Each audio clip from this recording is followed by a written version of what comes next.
여러분 안녕하십니까? EBS 초대석 정관용입니다.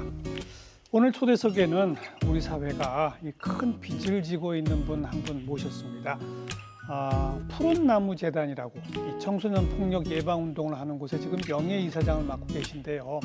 이분께서는 벌써 26년 전이에요. 학교 폭력이라는 개념조차 이 사회에 등장하지 않았던 시절에 하나밖에 없는 아들을 그 학교 폭력 문제와 관련해서 잃고 다니던 직장, 이 대기업 임원이셨는데 그것까지 때려치우고 학교 폭력 예방 운동을 우리 사회에 처음 시작해서 뿌리내리고 관련 법 제도까지 만들어내신 분입니다.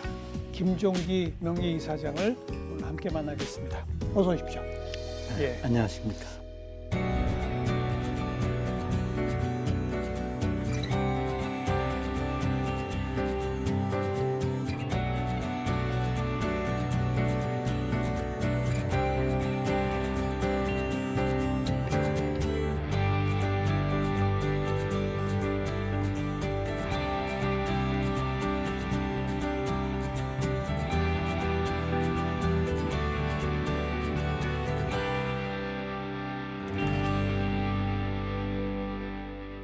원래 청소년 폭력 예방 재단 아니었어요? 맞습니다. 줄여서 청해단 그러던 거. 그렇죠. 그것도 사실은 학교폭력예방재단을 설립하고자 했는데 학교 폭력이 없는데 그러냐 그래서 청소년이라는 말을 바꿔서 청소년 폭력 예방재단으로 해서 허가가 났기 때문에. 잠깐만요. 예. 학교 폭력 예방 재단을 만들려고 하셨는데. 예, 그렇죠. 신청 그렇게 했는데. 학교 폭력이 없는데 왜 이런 걸 만드냐고 했다고요? 왜? 그 허가가 안 나는 거예요. 누가요? 누가? 주무부처가 왜 학교 폭력이라는 그런 좀 어려운 단어를 써서 우리를 난감하게 하느냐. 교육부가? 그렇죠. 교육부, 교육청, 그다음에 그 주무관청이 당시 서울시인데 절대로 허가를 안 해줘서 아주 마지막 11월 1일 날 장소를 예약해 놓고 다 준비를 해놨는데 식순이랑 준비를 했는데 가서 어떻게 하면 해줄겠냐 그래서 사정을 해가지고 바꿔라 이름을. 청소년 폭력으로 바꿔라. 학교 폭력은 없으니. 예. 자, 그게 언제라고요? 그게 95년. 95년 10월 말입니다. 그 우여곡절 끝에 청소년 폭력 예방 재단, 그래서 뭐 청해단 이렇게 하다가 네. 푸른나무 재단으로 바꾸셨어요? 그렇습니다. 언제요? 최근 그러니까 19년 11월 달에 꼭 2년 됐군요. 왜 주변에서 그 청소년 폭력 예방 재단이라는 그 9자가 길기도 하거니와 폭력이라는 단어가 들어가 있기 때문에 이렇게 선뜻 좋은 이미지, 어떤 굿윌, 선한 이미지가 아니라 너무 좀 무겁다. 그런 그 항상 그 제안들이 많이 있었는데 우리 정체성 때문에 그걸 계속 고집하고 있다가 과감히 어떤 계기가 있어서 이름을 푸른나무 청해단이었거든요. 그래서 그것을 청소년 폭력 예방 재단을 그걸 줄여서 그냥 푸른나무 재단에서 이름을 그렇게 하니까 더 다양한 문화 활동을 할 수 있고 그러네요. 범위가 넓어지고 그다음에 영어로는 BTF, 브루트리 파운데이션 이렇게 해서 이제 뭐 BTS 그렇게 개명을 한 지 2년 됐습니다. 괜찮네요. 한 26년 지금 이 운동 해오고 계신데 그래서 학교 폭력이 좀 줄긴 줄었습니까? 한동안요. 한 4년 전까지는 그래프가 원래 한 18%, 17% 이런 데에서 3%대로 다운됐어요. 그 피해가에 합해서? 네, 한 18%대. 항상 그게죠. 어떨 때는 더 학기 초에는 20% 넘는. 그러니까 10명 중에 2명 이상은 항상 그런 피해자나 가해자. 예. 근데 그 많이 줄었다가 3%대로 줄었다가 3%까지. 예. 예. 그래서 저희들이 일한 지 한 10년이 20년 가까이 되니까 많이 그래도 보이지 않게 녹아들어서 많이 줄었다가 음. 최근 들어서 다시 이 폭력 양상이 신체적 폭력이 아니라 아. 언어 폭력 내지는 사이버 폭력이 증가하면서 요즘엔 다시 6%대로 올라왔습니다. 예, 예. 어. 그러니까 처음에 말씀하신 뭐 한 18, 17%, 심할 때 20%에도 언어 사이버 폭력도 포함됐던 거죠. 그렇죠. 근데 다 그때는 포함- 신체적 폭력이 많았죠. 주로 주로 그랬었죠. 물리적 폭력, 음. 뭐 담배를 사오라, 뭐 심부름을 시키고 정말 가혹한 그런 잔인한 일이 많았었는데 요즘에는 예. 좀 다른 형태로 많이 변형이 됐죠. 뭐 우리 옛날에 뭐 흔히 왕따라고 부르던 네. 이런 건 어때요? 그런 것도 역시 그 아이들이 재미로 아무 죄의식 없이 음. 자기들하고 다르다는 이유로 자기들하고 취미가 다르거나 좋아하는 게 다르다고 그래서 그렇게 그 왕따를 시키고 하는 게 여전히 남았고 그 당하는 애는 굉장히 상처가 끊임없이 변함없이 그렇죠. 또 온라인으로 이렇게 그 SNS로 아주 그냥 저질스러운 언어로 괴롭히고 그래서 그 받는 애들은 그걸 치유되지 못하고 아주 어려운 생활을 하고 있고 그 그렇죠. 상처 어른이 돼서도 예. 그 상처가 깊어서 그러니까 유형은 변화했으나 네. 언어 및 사이버 상의 집단 따돌림 같은 거는 여전하다. 여전하다. 오히려 더 극성스럽다. 오히려 그래서 이제 그렇게 유형이 고민이죠. 변하고 있군요. 변하고 있죠. 네. 그것도 시대에 따라 변하는 것 같아요. 그리고 요즘에는 물리적인 폭력을 신체적인 폭력을 하면은 요즘에 그 당하는 부모나 그쪽에서 가만히 있지 가만히 안 않거든요. 있죠. 큰 그래서 문제가 됩니다. 문제가 되기 때문에 또 살살 그런 걸 피하고 그러니까요. 네, 학교 그런 폭력 뭐 많이 무슨 일어나죠. 위원회 같은 것도 만들어야 되고. 학교폭력 대책위원회라는 그렇죠. 게 그 법률에 의해서 근거돼서 그렇죠. 만들어져 가지고 거기에서 의존해 가지고 피가해 학생들에 대해서 조사를 하고 예. 응징한 그 적절한 처벌을 하는데 거기에 따른 부작용은 또 뭔 거니 생활기록부에 기록되는 것을 두려워해서 그렇죠. 끝까지 나는 잘못이 없다. 먼저 그쪽에서 먼저 했기 때문에 그래서 심지어 법정 소송으로 가서 전문 변호사들이 많아요. 많죠.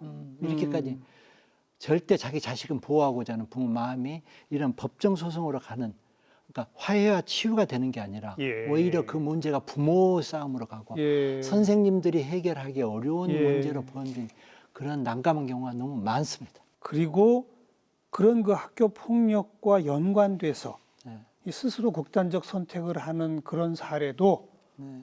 여전히 있죠. 여전히 많습니다. 많아요. 많습니다. 여전히 많아요. 1년에 몇 건쯤이라고. 그러니까 보도된 것은 그렇게 많이 드러나지 않지만 저희들한테 연락이 오거나 보도된 것도 가끔 있죠.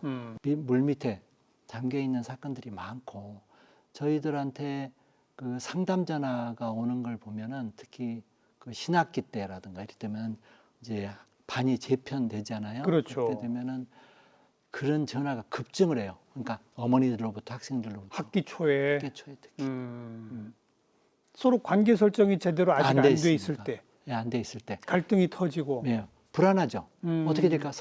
힘을 애들끼리 젊은 힘은 있고 예. 신체 발달이 예. 돼 있는 애들이 불안하고 그래서 과시하고 그런 사이에 충돌도 많고 아직 그런 형태가 과거에 비해서 줄어들지 않고 그대로 지속된다. 지속되고 있어요. 극단적 선택까지도. 따뜻할 때까지. 그런 뉴스 또 그런 신고 전화 접하실 때마다 얼마나 마음이 무너지세요, 그래. 그렇죠. 아들 생각 나시죠? 그럼요. 근데 지금도 사실은 사는 게 그렇게 뭐 화려하고 그렇게 뭐 자랑스럽고 그렇지 않아요. 남들은 뭐 좋은 일 한다고 그런 얘기도 하지만은 사실 내면에는 정말 부모로서 지울 수 없는 그 뼈아픈 참책의 고통이 항상 깔려 있기 때문에 그렇기 때문에 이 일을 지속할 수 있는 힘이 되는지는 모르겠어요. 역설적으로. 제가 오늘 시작하면서부터 우리 사회가 빚을 지고 있는 분이다 이렇게 소개를 했고 또 이 일에 뛰어드시게 된 그 가슴 아픈 일을 미리 시청자분들께 얘기를 했습니다. 네. 가슴 아프시지만 어떤 폭력을 당했습니까? 25년 전인데 그 아이가 몇 학년 때였죠? 저희가 해외 어떤 그 근무를 하고 들어올 때 초등학교 고학년으로 들어왔어요. 그러니까 대기업 해외 지사에 계시다가 지사장으로 근무를 하고 5년 만에 들어오니까 많이 변했는데 그렇게 들어온 우리 아들이 해외에 근무했다는 그 이유만으로 여러 가지 그 애들이 기존에 있던 애들이 여러 가지 괴롭힘을 했고 또 그 극복을 잘했어요. 초등학교 때는 괜찮았다. 극복했고 애가 강하게 이게 버텼는데 중학교 가서는 또 인기가 있고 애가 아주 키도 크고 핸섬해요. 애가 성격도 좋고 애가 참 괜찮아요. 운동도 잘해서 농구도 잘하고 수영도 잘해서 메달도 따오고. 예. 근데 이제 반장도 했고. 그런데 고등학교를 학군제 때문에 홀로 강북에 배치됐어요. 근데 친구들과 같이 가지 못한 같은 거예요. 친구들은 아무도 없이 혼자만. 외롭게.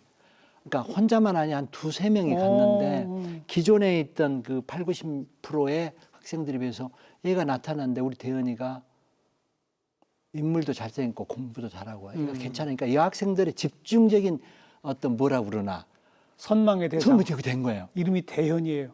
대현이었어요. 그래서 아니 얘가 나타나더니 온 여학생들이 그 팬클럽이 5개나 생기고 그랬어요. 예. 그래서 기존에 있던 애들이 너무 그 어떤 질투라고 그러나 시기 그렇게 해서 우리 아들을 너무 많이 그냥 패고 그래서 그 신체적 폭력으로. 너무 말도 못해요. 온몸에 멍이 들어오고 안경이 부러져 오고 아이고. 너무 많았어요. 그래서 제가 그 경찰에도 가서 도대체 우리나라가 어떻게 된 거냐 항의도 하고 그랬는데 그때는 학교 폭력이라는 그 실체가 세상에 이렇게 공론화되지도 않았고. 정말 그게 지금 잘 납득이 안 되는데 아무튼 그렇게 안경까지 부러져 오고 멍이 든 모습을 직접 보셨다 이거죠. 그럼요. 학교 찾아가셨을 거 아니에요. 아니 그러면 우리 대현이가 학교에서 그런 일이 있었다는 것을 알았으면 내가 어떻게든지 그것을 개선할 방법을 찾겠죠. 선생님하고 의논하거나 교장 선생님하고 의논을 하거나 하는데 어떻게 되는 거니 그 애가 육교에서 지나가다 맞았다. 깡패한테 지나가다 맞았다. 절대 그 진실을 얘기하지 않아요. 주변 깡패라고 했군요. 학교라고 안 하고. 그러니까 부모가 알 수가 없어요. 그러니까 경찰서만 찾아가셨고. 경찰서 가서 도대체 우리나라 치안이 이게 뭐냐. 왜 이렇게 애가 많은 상처가 있고 옷이 다 찢겨져 오고 한두 번도 아니고 도대체 불안한 견딜 수가 없다 이런 항의도 했건만 뭐 지나가다 우연히 그렇게 당했다고 그래 아들은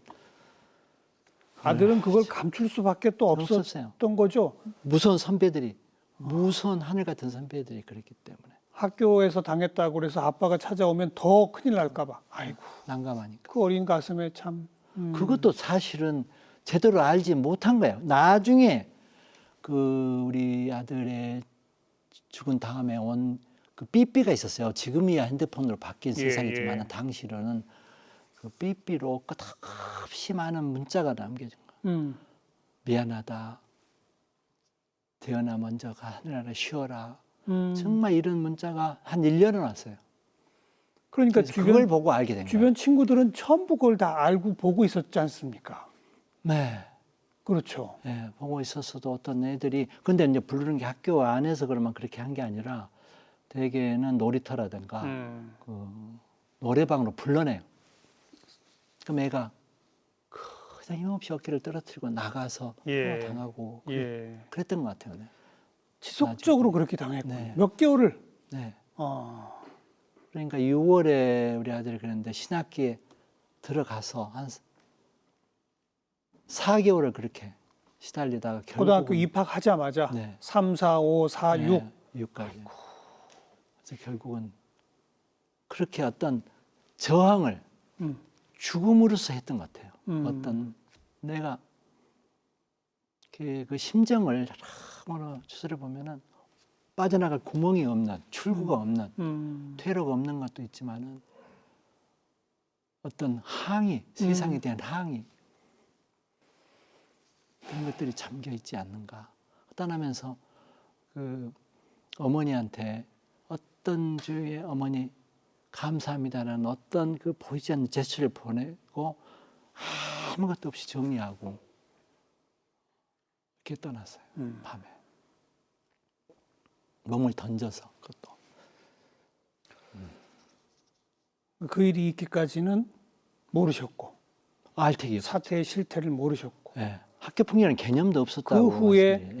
그 후에 삐삐 이걸 보고서야 짐작을 하셨고 짐작했고 영안실에 걔들이 나타나서 또 꽤나 행패를 부렸고 그 걔들이라면 가해자들이 나왔던 거예요. 저는 이제 해외 출장 중에 돌아와서 그걸 알고 영안실에 가서 정말 눈물도 안 나오는데 아빠가 출장 중에 중이었어요, 그런 제가. 일이 벌어졌어요. 예. 아이고.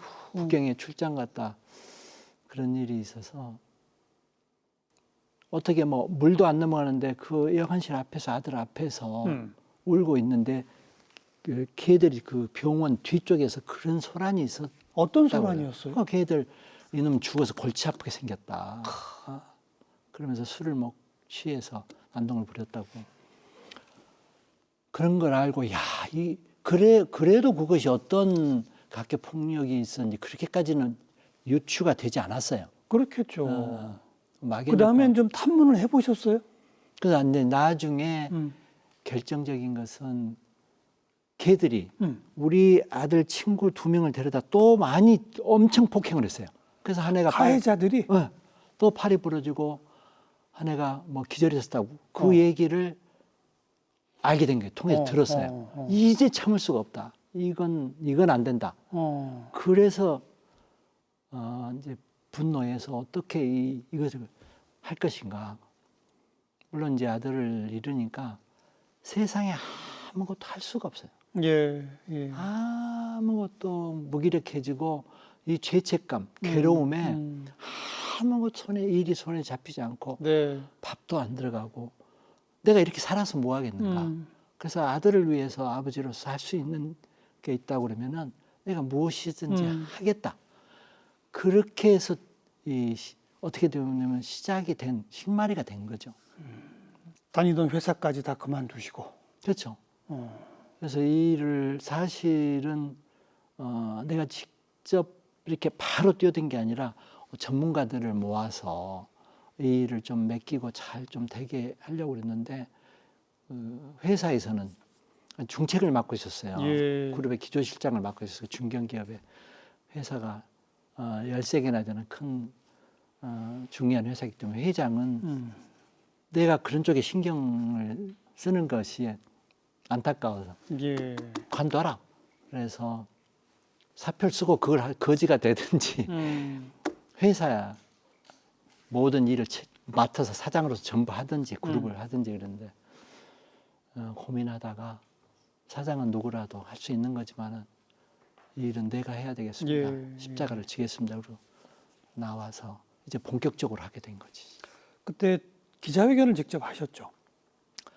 사실은 우리 아들이 떨어질 때 한 줄 나왔어요.